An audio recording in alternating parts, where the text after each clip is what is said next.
Gambhir versus Afridi 2007లో India versus Pakistan మధ్య జరిగిన మ్యాచ్ లో గౌతమ్ గంభీర్ అండ్ షాహిద్ అఫ్రీది మధ్య జరిగిన గొడవ అప్పట్లో హాట్ టాపిక్ గా మారింది. సాధారణంగా ఇండియా పాకిస్తాన్ మధ్య మ్యాచ్ అంటేనే స్టేడియం మొత్తం తీవ్ర ఉత్కంఠంగా ఉంటుంది. ఈ మ్యాచ్ లో గంభీర్ సింగిల్ తీస్తూ అఫ్రీది వైపుగా వస్తుండగా ఇద్దరు గుద్దుకోవడంతో గొడవ ఎక్కువగా మారింది. వెంటనే గంభీర్ అఫ్రీది మీదకి రావడంతో ఇద్దరు కూడా తగ్గకుండా గొడవకు దిగారు. ఇద్దరు మాట్లాడుకున్న మాటలు స్టంప్ మైక్ లో రికార్డ్ అయ్యాయి. అఫ్రీది కోపంతో గంభీర్ ని తన ప్లేస్ లోకి వెళ్ళిపోమని సైగ చేశాడు. తర్వాత అంపైర్స్ కలగజేసుకోవడంతో గొడవ ఆగింది.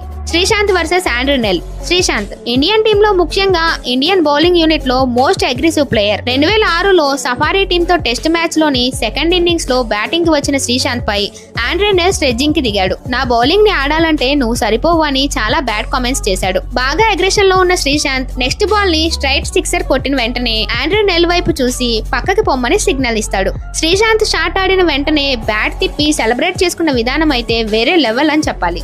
Andrew Symonds versus Harbhajan Singh. India versus Australia మధ్య జరిగిన టెస్ట్ సిరీస్ లోని మ్యాచ్ లో హర్భజన్ అండ్ సిమోన్స్ కి మధ్య జరిగిన గొడవ తీవ్ర చర్చకు దారితీసింది. క్రీజ్ లో సచిన్ అండ్ హర్భజన్ ఉన్నారు. ఈ సమయంలోనే ఇద్దరి మధ్య మాటల యుద్ధం జరిగింది. ముందు సిమోన్స్ హర్భజన్ వైపుగా వస్తూ కామెంట్స్ చేయగా దానికి హర్భజన్ కూడా తన స్టైల్లో తిరిగి ఇచ్చేశాడు. అయితే హర్భజన్ తనని మంకీ అన్నాడని సిమోన్స్ భావించాడు. దీంతో హర్భజన్ ని 3 టెస్ట్ మ్యాచ్లకి బ్యాన్ చేశారు. Virat Kohli versus Mitchell Johnson. Virat Kohli ఏ ఫార్మెట్ లో అయినా ఆన్ ఫీల్డ్ లో చాలా అగ్రెసివ్ గా ఉంటాడు. అదే టెస్ట్ మ్యాచ్ లో అయితే వేరే లెవెల్లో ఉంటాడు. 2014-15 మధ్యలో ఆస్ట్రేలియాతో జరిగిన టెస్ట్ సిరీస్ లో మిచెల్ జాన్సన్ తో కోహ్లీ గొడవకు దిగాడు. ఇన్నింగ్స్ లోని ఒక ఓవర్ లో జాన్సన్ వేసిన బాల్ ని కోహ్లీ స్ట్రైట్ గా ఆడతాడు. జాన్సన్ బాల్ ని కోహ్లీ మీదకు విసరగా అది కోహ్లీ కాళ్ళకి తగులుతుంది. వెంటనే జాన్సన్ తన చేతులు పైకెత్తి సారీ చెప్తాడు. తర్వాత 10 బాల్స్ ఇబ్బంది పడ్డ కోహ్లీ మళ్ళీ తన కాన్సంట్రేషన్ తో జాన్సన్ బౌలింగ్ ని అన్ని వైపులా షాట్స్ ఆడతాడు. Ishant Sharma and Kamran Akmal.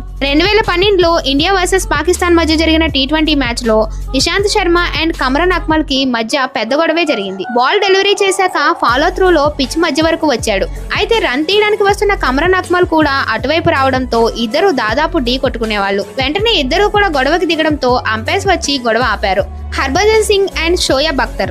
2010 Asia cup లో ఇండియా వర్సెస్ పాకిస్తాన్ మధ్య జరిగిన మ్యాచ్ లో హర్భజన్ అండ్ అఖ్తర్ కి మధ్య జరిగిన ఘర్షణ అప్పట్లో బాగా వైరల్ అయింది. ఇన్నింగ్స్ 19వ ఓవర్ లో బ్యాటింగ్ కి వచ్చిన హర్భజన్ కి 2 హై బౌన్సర్లు వేశాడు అఖ్తర్. దీనితో ఇద్దరి మధ్య గొడవ స్టార్ట్ అయింది. నెక్స్ట్ బాల్ కి హర్భజన్ 6 కొట్టి మ్యాచ్ ఫినిష్ చేసి వెంటనే గట్టిగా అరుస్తూ సెలబ్రేట్ చేసుకుంటాడు. ఇద్దరు కూడా బ్యాడ్ కామెంట్స్ చేసుకోవడంతో అంపైర్ కలగజేసుకుని ఇద్దరిని ఆపాడు. సురేష్ రైనా అండ్ రవీంద్ర జడేజా. మామూలుగా 2 వేర్వేరు టీమ్స్ లో ఉన్న ప్లేయర్స్ గొడవ పడడం చూస్తాం. కానీ ఒకసారి ఇండియన్ ప్లేయర్స్ అయిన రైనా అండ్ జడేజా గొడవ పడ్డారు. ఇండియా అండ్ వెస్టిండీస్ మధ్య జరిగిన మ్యాచ్ లో జడేజా వేసిన బౌలింగ్ లో బ్యాట్స్మెన్ బాల్ గాల్లోకి ఆడగా బాల్ రైనా వైపు వస్తుంది. అయితే సింపుల్ క్యాచ్ ని రైనా డ్రాప్ చేయడంతో జడేజా కోప్పడతాడు. దీనితో ఇద్దరు కూడా వాదనలకు దిగుతారు. వెంటనే ధోనీతో పాటు మిగతా ఫీల్డర్స్ కూడా వచ్చి ఆపుతారు. కోహ్లీ వర్సెస్ రూబెల్ హుసేన్. 2011లో మొదటిసారి వరల్డ్ కప్ ఆడుతున్న కోహ్లీ బంగ్లాదేశ్ తో జరిగిన మ్యాచ్ లో సూపర్ సెంచరీ కొట్టాడు. దీనికి ముందు రూబెల్ హుసేన్ వేసిన బాల్ ని bowler side ఆడగా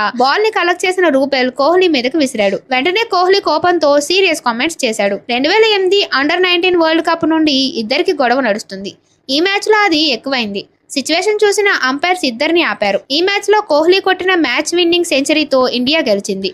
Andrew Flintoff versus Yuvraj Singh. 2007 T20 world cup లో యువరాజ్ సింగ్ అండ్ ఫ్లింటాఫ్ మధ్య జరిగిన గొడవ ఎంత ఫేమస్ అయిందో అందరికీ తెలుసు. యువరాజ్ అప్పుడే బ్యాటింగ్ కి వస్తున్న టైంలో ఫ్లింటాఫ్ యువరాజ్ పై స్లెడ్జింగ్ కి దిగాడు. వెంటనే యువరాజ్ కూడా ఎక్కడా తగ్గలేదు. నెక్స్ట్ స్టూవర్ట్ బ్రాడ్ వేసిన ఓవర్ లో యువరాజ్ 6 బాల్స్ లో 6 రన్స్ కొట్టడంతో పాటు ఫాస్టెస్ట్ హాఫ్ సెంచరీని కూడా సాధించాడు. దీంతో ఫ్లింటాఫ్ కి మైండ్ బ్లాక్ అయిపోయింది.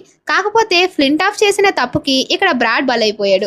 Virat Kohli versus Williams. వీళ్ళిద్దరి మధ్య జరిగిన గొడవ ఎప్పటికీ మర్చిపోలేరు. 2018లో జమైకాలో జరిగిన T20 మ్యాచ్ లో కోహ్లీని అవుట్ చేశాక విలియమ్స్ నోట్బుక్ రాస్తున్నట్లుగా సెలబ్రేట్ చేసుకున్నాడు. అయితే అది మర్చిపోని కోహ్లీ 2019లో ఉప్పల్లో జరిగిన T20 మ్యాచ్ లో తిరిగి ఇచ్చేశాడు. ఆ మ్యాచ్ లో విలియమ్స్ బౌలింగ్ లో అన్ని వైపులా షాట్స్ ఆడి కోహ్లీ కూడా తన బుక్ లో రాసుకున్నట్టు సెలబ్రేట్ చేసుకోవడం మ్యాచ్ లో పెద్ద హైలైట్ గా నిలిచింది.